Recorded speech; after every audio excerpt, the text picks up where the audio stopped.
Karibuni katika darasa huru la Injili. Leo ikiwa ni tarehe 23 mwezi wa 12 2025, katika mwaka wa Bwana. Tunaendelea na darasa hili ambalo lengo lake kubwa ni kuhakikisha kwamba Kristo tunamfahamu sana, mwana wa Mungu, Waefeso 4:13.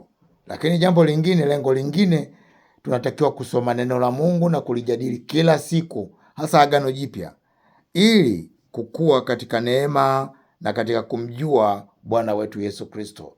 Lengo la tatu, tunapaswa kujifunza katika darasa hili kwa nguvu kabisa na kwa uaminifu, ili Kristo aumbike ndani yetu. Paulo aliyesema maneno haya katika Wagalatia sura ya 4 mstari wa 19. Lakini kama haitoshi, kuna tabia nyingine tunataka ijengeke kwa kanisa sasa.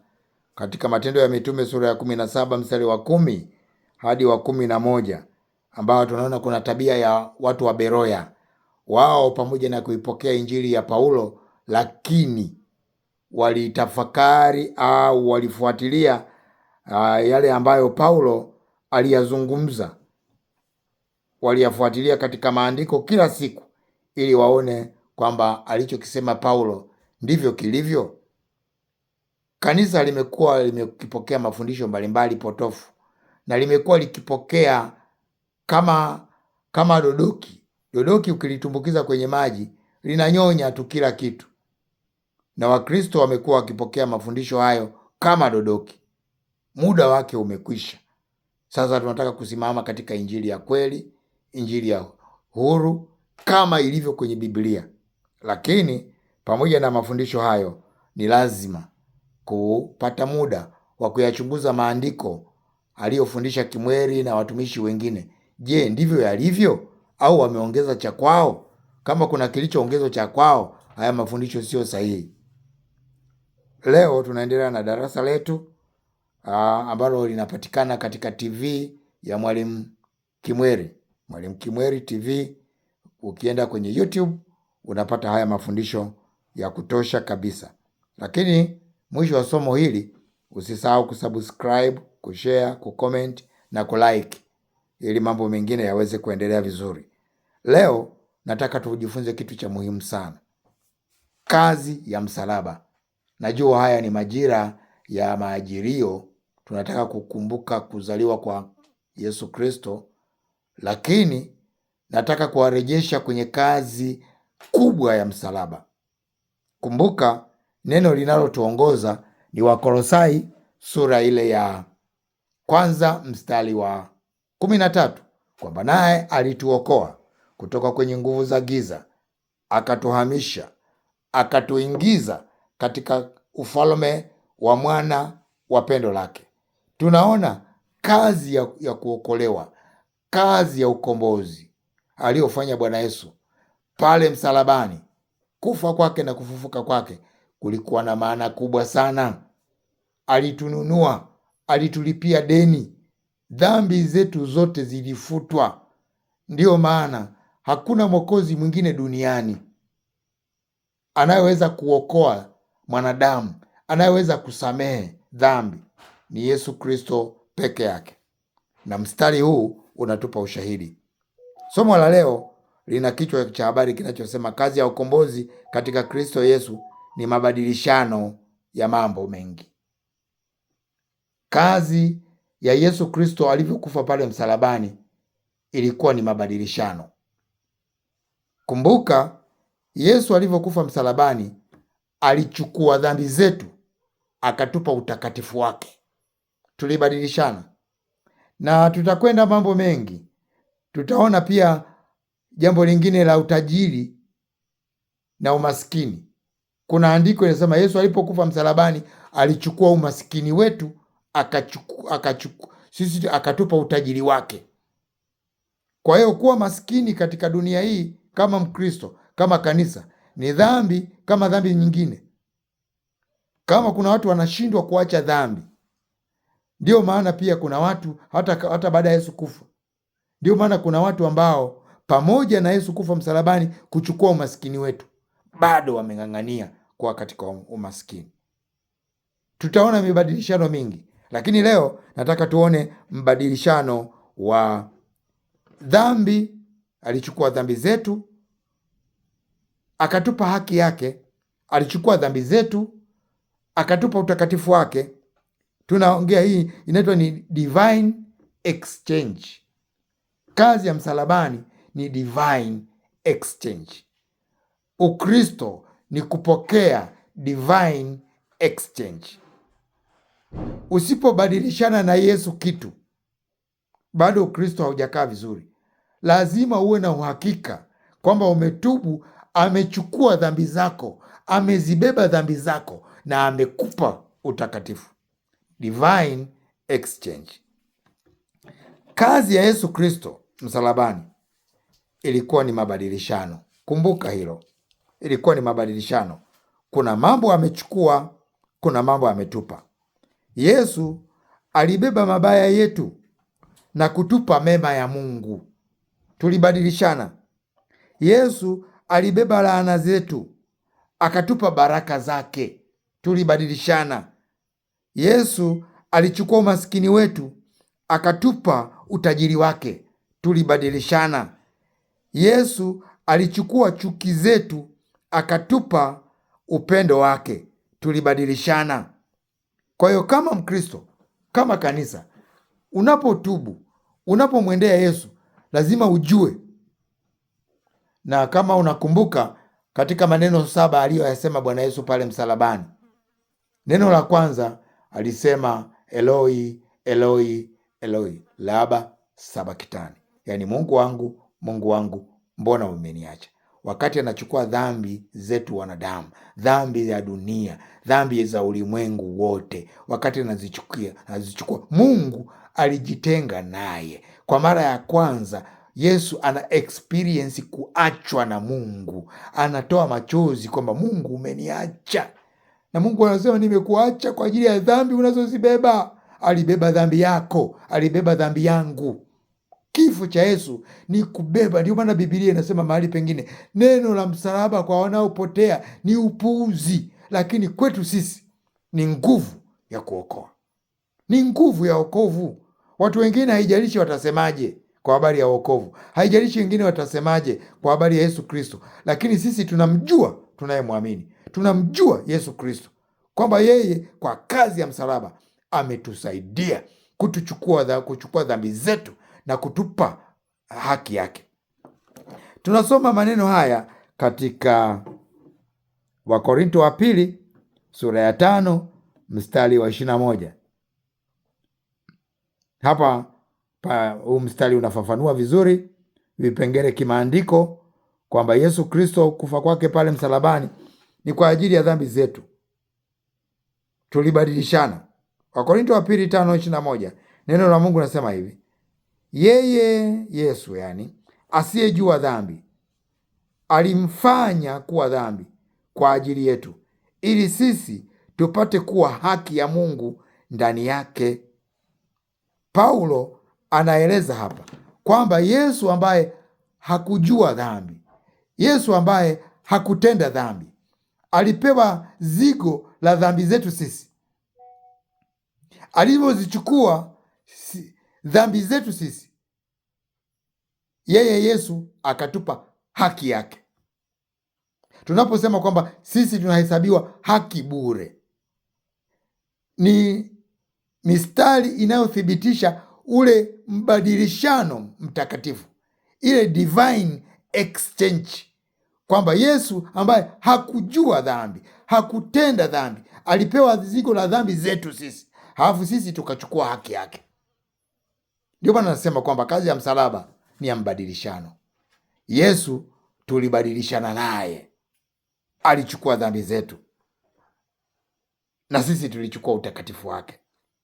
Yesu asiyejua dhambi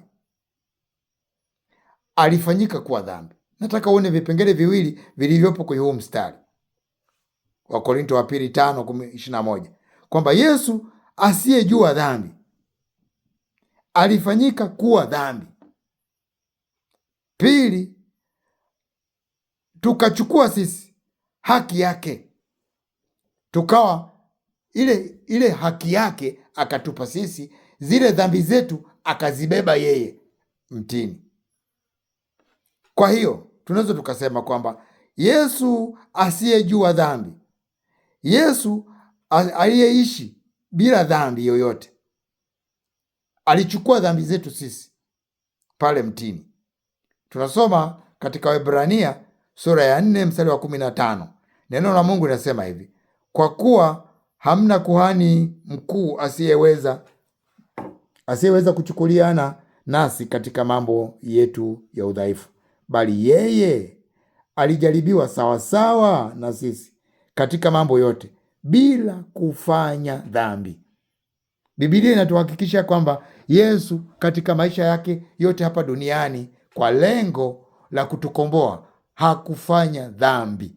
Pamoja na kwamba alijaribiwa sawasawa na sisi, lakini hakufanya dhambi. Kwa hiyo Yesu hakuwa na dhambi yake mwenyewe. Mstari wa pale juu katika Korinto kwamba yeye asiyejua dhambi alifanyika kuwa dhambi kwa ajili yetu. Yesu alichukua dhambi zetu sisi na akatupa haki yake.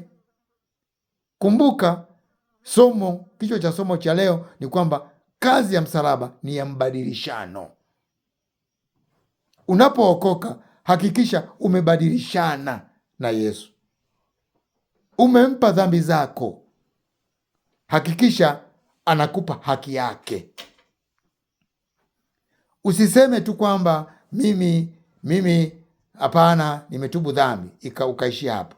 Lazima uwe umepokea kitu kwa Yesu.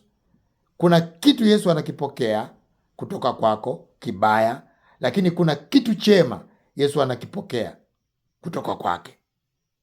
Tunasoma maneno pia katika Petro wa kwanza sura ya 2 mstari wa 22 na hadi 25. Neno la Mungu nasema hivi: yeye hakutenda dhambi, yani Yesu hakutenda dhambi, wala hila haikuonekana kinywani mwake. Yeye alipotukanwa hakurudisha matukano, alipoteswa hakuogofya, bali alijikabidhi kwake yeye ahukumuye kwa haki. Yeye mwenyewe alizichukua dhambi zetu katika mwili wake juu ya mti, tukiwa wafu kwa mambo ya dhambi, tuwe hai kwa mambo ya haki. Na kwa kupigwa kwake mliponywa. Mstari wa 25. Kwa maana mlikuwa mmepotea kama kondoo, lakini sasa mmemrudia mchungaji na mwangalizi wa roho zenu.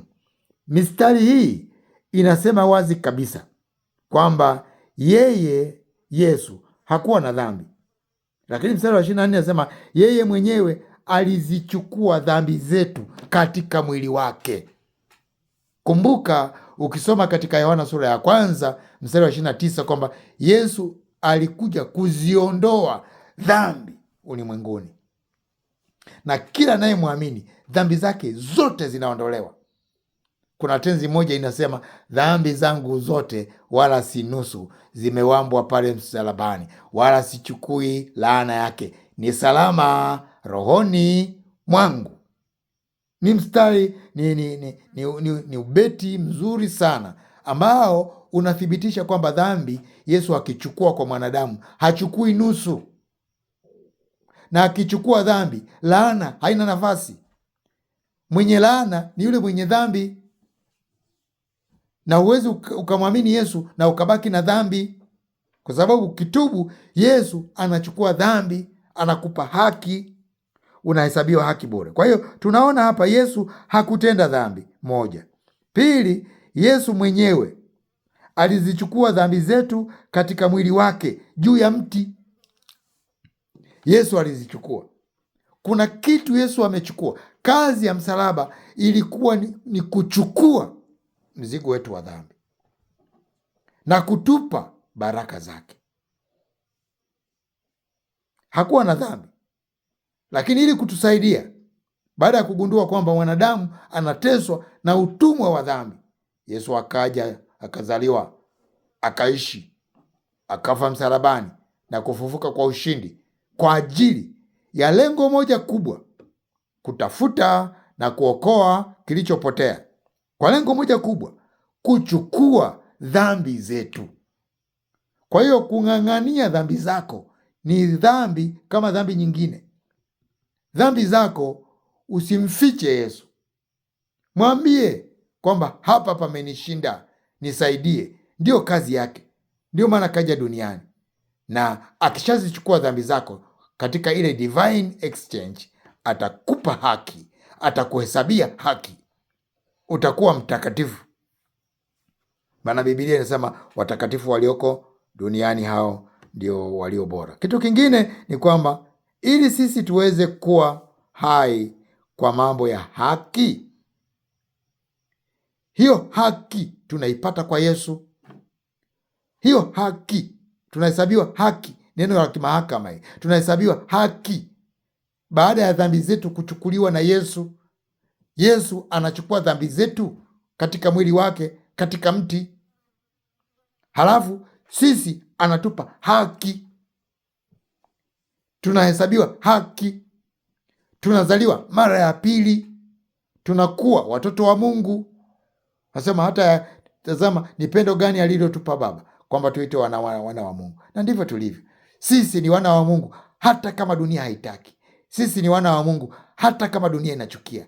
Sisi ni wana wa Mungu, tumezaliwa mara ya pili. Na ndio maana nasema kwamba mtu aliyeokoka sio wa kawaida.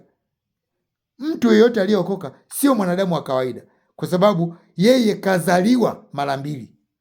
Amezaliwa mara ya kwanza na baba na mama na wazazi, ambayo kila mtu imetokea hiyo. Lakini kuzaliwa huko kwa mara ya pili baada ya kuokoka, unazaliwa na Mungu, unakuwa mtoto wa Mungu. Mungu anafanya adoption, unakuwa mtoto wa Mungu, unazaliwa mara ya pili, unakuwa mrithi wa Mungu. Huurithi tena kwa wazazi wa kimwili, unarithi kwa baba yako ambaye ni Mungu. Siku moja wanafunzi wakamwambia Yesu, tufundishe kusali. Na Yesu akawaambia, msisahau, anzeni kwa adresi hii, Baba yetu uliye mbinguni. Katika Agano Jipya tuna mahusiano mapya. Mungu ni baba yetu baada ya yeye kuchukua dhambi zetu. Kwa hiyo kupata muda wa kudeka pia kwa Mungu kama baba yako. Watu wengine wanaomba kwa Mungu kama vile ni hakimu, kama vile Mungu kashika lungu hivi, anataka kumtwanga mtu aliyekosea, amtwange lungu kichwani apotelee mbali. Hamna. Katika mahusiano mapya, katika Agano Jipya, Mungu ni baba yetu. Lazima wakati mwingine twende mbele za Mungu kama baba yetu. Kwa Yesu wakati mwingine twende katika levo Yesu kama kaka yetu, kama mzaliwa wa kwanza kati ya ndugu wengi. Lazima tubadilishe levo. Siku nyingine unamwambia Bwana Yesu, kaa kwenye kiti hapa, hebu tupige stori kidogo. Unajua wewe ni mzaliwa wa kwanza, kuna kitu fulani, kuna ishu moja haijanikalia vizuri. Unaongea naye kama rafiki, unaongea naye kama kaka yako. Usiongee na Mungu katika Agano Jipya kama hakimu, kama dikteta fulani hivi ambaye anataka kukuadhibu baada ya kukosea. Mungu sio dikteta katika Agano Jipya. Mungu ni baba yetu ambaye yuko tayari kutusikia kwa upendo wa agape. Sasa kazi ya msalaba ni divine exchange. Yesu alichukua dhambi zetu akatupa haki yake. Hili ni jambo kubwa sana. Kuna wimbo mmoja katika tenzi nasema, deni langu la dhambi, nasema deni yangu ya dhambi Yesu amelipa, kwake msalabani nilipewa uzima. Deni yangu ya dhambi iye msalabani. Ni wimbo mmoja mzuri sana wa tenzi. Anaanza kwa kusema deni yangu ya dhambi Yesu amelipa. Yesu amemlipia kila mwanadamu deni yake ya dhambi. Unachokitakiwa kufanya ni kumwamini tu, wala usiingize torati hapo, wala usiingize sheria hapo, usiingize karufundi ukaweka kanuni ukafikiri zitakusaidia. Hatimaye katika Agano Jipya connector ni imani, kiunganishi ni imani, sio sheria, sio torati, sio amri 10. Unaweza ukashika amri 10, unaweza ukazishika zisikusaidie, kwa sababu Mungu amebadilisha kitasa. Ukija na funguo zako za zamani, utakuta zile funguo hazifungui tena. Kuna kanisa, watu sasa hivi katika kanisa ni kanisa la neema, wanakwenda na funguo za zamani za Torati na kanuni, hazifungui. Ndio maana Wakristo wengi hawafanikiwi. Ndio maana Wakristo wengi wamepigwa Ichabod. Nilikuwa nimesali kanisa moja Jumapili moja hivi katika nyakati hizi za Majilio, Christmas. Ndio wanatangaziana siku ya Christmas watu wapeleke sadaka. Yaani kanisa sasa hivi imekuwa ni kampuni za kukusanya sadaka. Kuhubiri injili iliyo hai hakipo tena hicho kitu. Unaweza ukafikiri kuna mstari unaosema enendeni duniani kote mkakusanye sadaka. Hili ni darasa huru. Lazima tuambiane ukweli. Hatukupewa agizo la kwenda kukusanya sadaka. Ingawaje kukusanya sadaka sio vibaya, lakini kipaumbele sasa hivi katika makanisa mengi watu wanakusanya sadaka ili waendeshe magari mazuri. Wanakusanya sadaka ili waweze kuwa na maisha mazuri, wasomeze watoto wao Ulaya kwa sadaka za Wakristo. Sawa, lakini injili iliyo hai ihubiriwe, lakini hawataki, kwa sababu wanaona wakihubiri injili iliyo hai Wakristo watawakimbia. Wakiwakimbia sadaka itapungua. Ni kazi ya darasa huru kuhubiri injili ya kweli, kwamba watu wampokee Yesu. Sadaka ni kipengele cha baadaye sana. Kwanza katika Agano Jipya anayetoa sadaka ni Mungu, sio mwanadamu. Sadaka bora ni ile aliyotoa Mungu. Kwa maana jinsi hii Mungu aliupenda ulimwengu hata akamtoa mwana wake wa pekee. Katika Wakorinto sura ya 5 mstari wa 19 kama sikosei, asema Pasaka wetu Yesu Kristo amekwisha kutolewa. Mungu ndiye anayetafuta. Mungu ndiye anayeita. Katika Agano Jipya anasema njoni kwangu ninyi nyote msumbukao na wenye kulemewa na mizigo, nami nitawapumzisha. Katika Agano Jipya Yesu ndiye aliyetuchagua. Agano la Kale kule aliyokuwa anasema mtafuteni Bwana maadamu anapatikana, muiteni. Lakini mahali pengine anasema chagueni hivi leo mtakaye mtumikia. Yoshua anasema. Lakini unaonaje katika Agano Jipya? Yohana sura ya 15 anasema hivi, sio ninyi mlionichagua, bali ni mimi niliyowachagua, nami nimewaweka mwende mkazae matunda, na matunda yenu yapate kukaa, ili kwamba lolote muombalo kwa Baba kwa jina la Yesu awape. Kwa hiyo tunaona kwamba katika Agano Jipya kuna mabadiliko, lazima tuyaamini, lazima tuyakubali. Deni yangu ya dhambi, huu wimbo unasema Yesu amelipa kwake msalabani. Nilipewa uzima.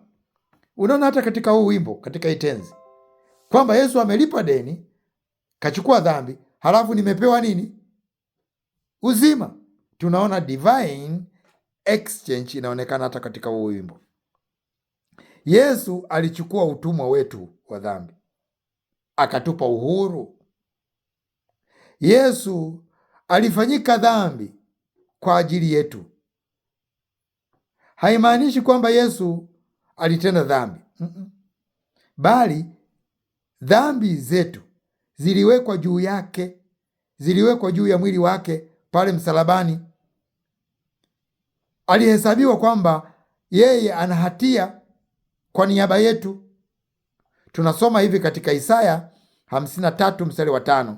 Neno la Mungu linasema hivi, bali alijeruhiwa kwa makosa yetu, alichubuliwa kwa maovu yetu, adhabu ya amani yetu ilikuwa juu yake, na kwa kupigwa kwake sisi tumepona.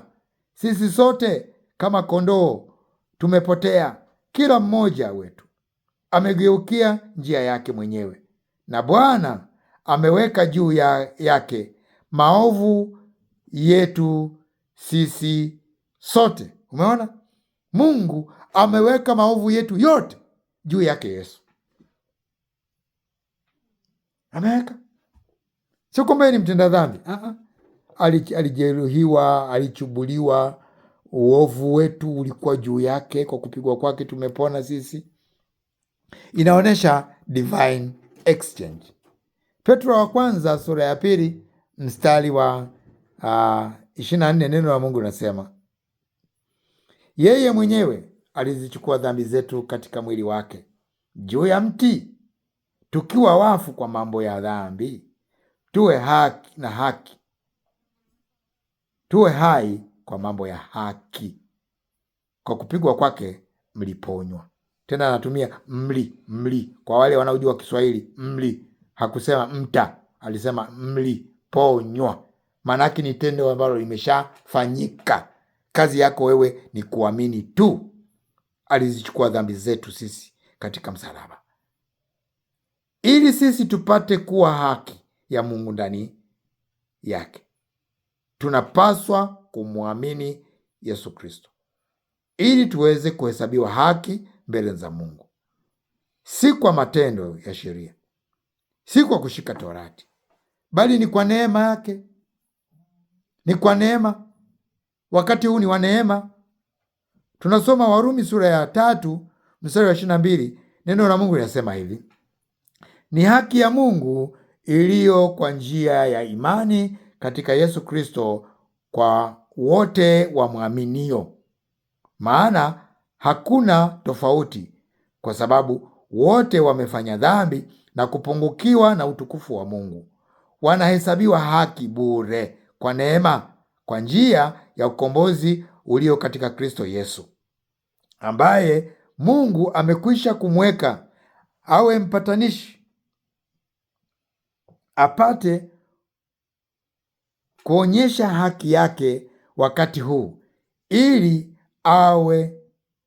awe mwenye haki na mwenye kuhesabiwa haki yeye amwaminie Yesu. Kuna maneno mengi sana ya msingi yanaongelewa hapa, lakini bado ni miongoni mwa mistari inayoonyesha divine exchange, ambayo natamani uione leo, kwamba Ukristo ni kuipokea ile divine exchange, achukue dhambi zako. Kwa hiyo ukiwa mtenda dhambi, usimkimbie Yesu. Yesu anakutafuta, tafutika.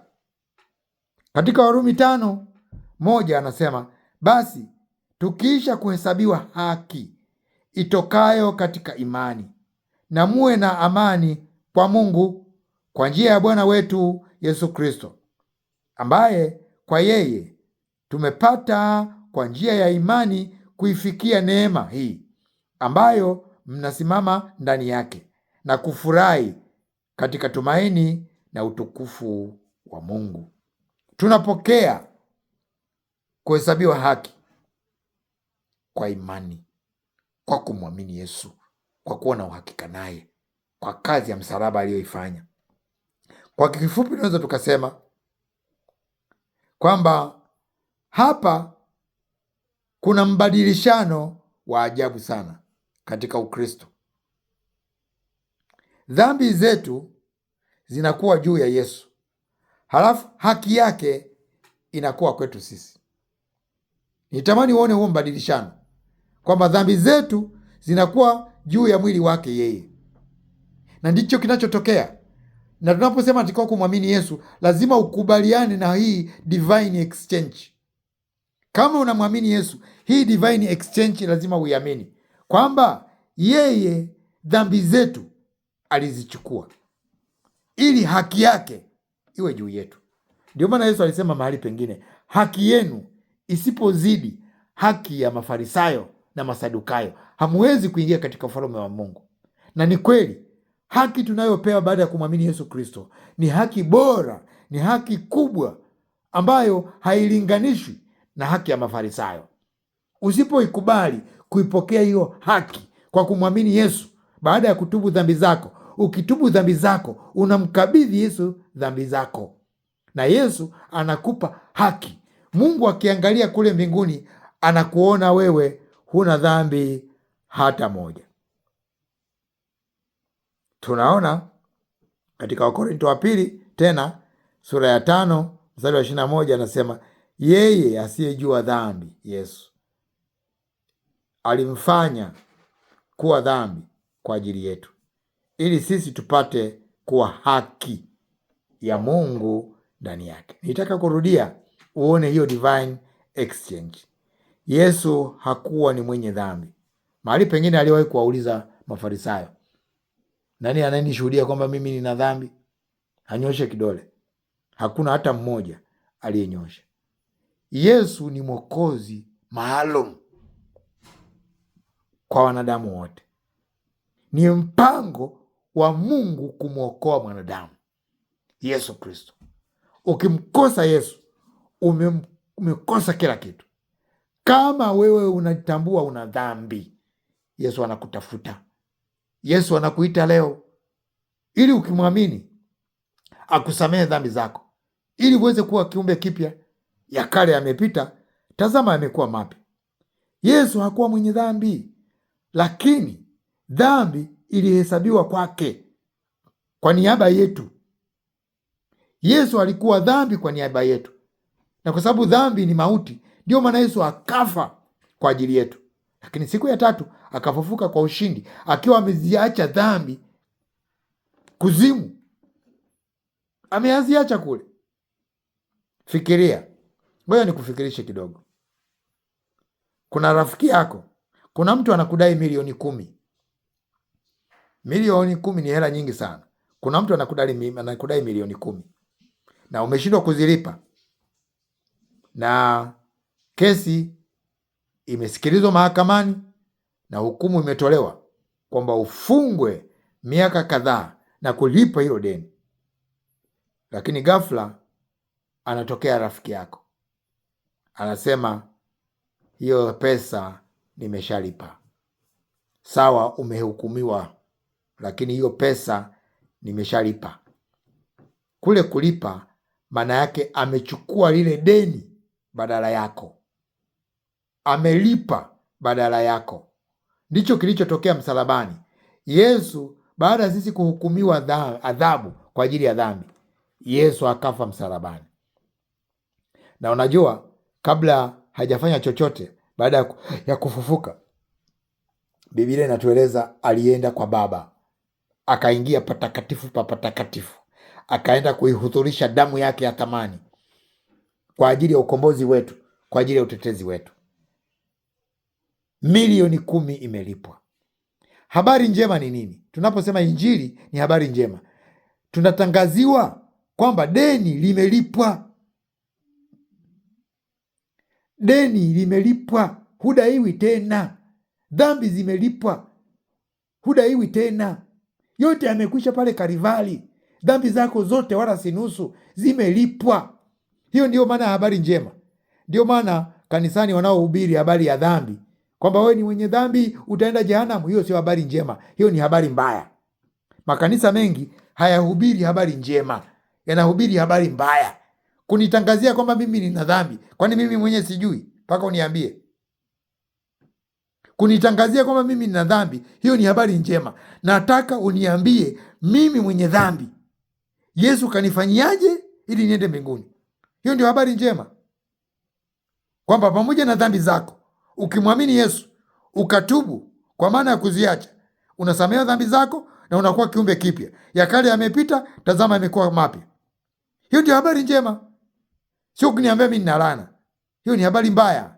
Sio kuniambia mimi nina vifungo, hiyo ni habari mbaya. Sio injili hiyo, hiyo sio injili.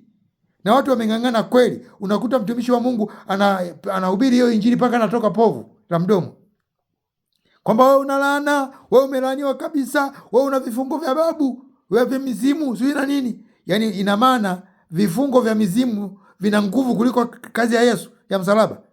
Ndipo mlipofikia, ndipo tulipofikia kuona kwamba mizimu ina nguvu kuliko Yesu.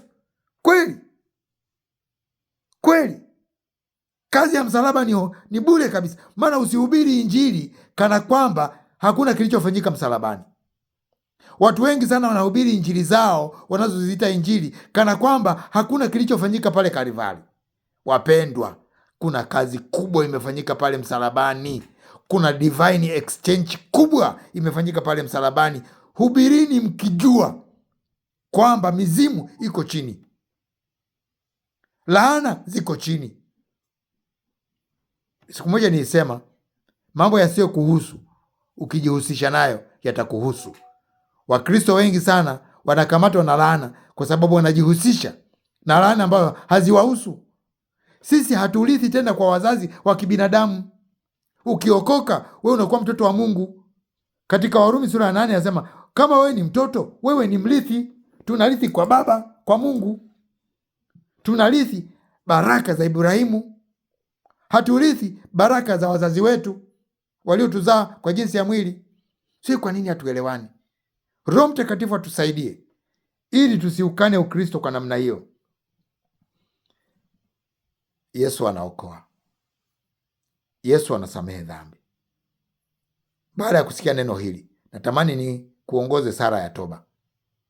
Kama uko tayari kumpokea Yesu leo awe Bwana na Mwokozi wa maisha yako, akusamehe dhambi zako, fuatisha maneno haya. Fanya kama ni ya kwako. Sema kwa dhati ya moyo. Jifungie mahali. Sema kwa dhati ya moyo, na Bwana Yesu atakuokoa, na Bwana Yesu atakusamehe dhambi zako. Sema, Bwana Yesu, mimi ni mwenye dhambi. Ninakuja kwako kama nilivyo. Natubu dhambi zangu zote nilizokukosea kwa kuwaza, kwa kunena, kwa kutenda na kwa kutokutimiza injili yako. Naomba unisamehe. Najua nimekukasirisha mara kwa mara, na mimi nastahili adhabu yako, lakini kwa ajili yake Yesu Kristo naomba unisamehe dhambi zangu zote. Naomba nguvu ya Roho Mtakatifu inifunike. Yule Roho Mtakatifu, yule msaidizi, aingie ndani yangu kwa upya, anisaidie, aniwezeshe, aniinue, anisimamishe katika injili ya kweli, anisimamishe katika neema yako. Ninampokea Yesu awe Bwana na Mwokozi wa maisha yangu. Nimeokoka kuanzia leo. Nimeokoka kuanzia sasa. Nimeokoka na kumpokea Roho Mtakatifu kuanzia sasa. Nifanye kiumbe kipya. Ya kale yamepita, tazama yamekuwa mapya. Nifanye kuwa mtoto wako sasa. Katika jina la Yesu ninampokea Yesu na kuamini. Amen.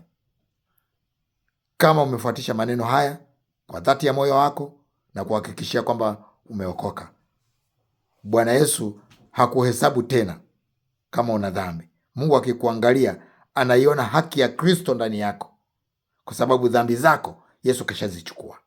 Amini hiyo divine exchange, na pata muda wa kuendelea kupata mafundisho sahihi ili uendelee kukulia wokovu, kwa sababu kuokoka sio mwisho. Kuokoka ni mwanzo wa safari ya kuukulia wokovu hadi tufike kwenye kimo cha utimilifu wa Kristo. Mungu akubariki, Mungu akuinue, Mungu akutegemeze. Kumbuka, kazi ya msalaba ni divine exchange, na siku ijayo tutapata hatua nyingine ya divine exchange iliyofanyika pale msalabani. Asante, Mungu akubariki. Usisahau kusubscribe, kushare, kucomment na kulike. Asante sana.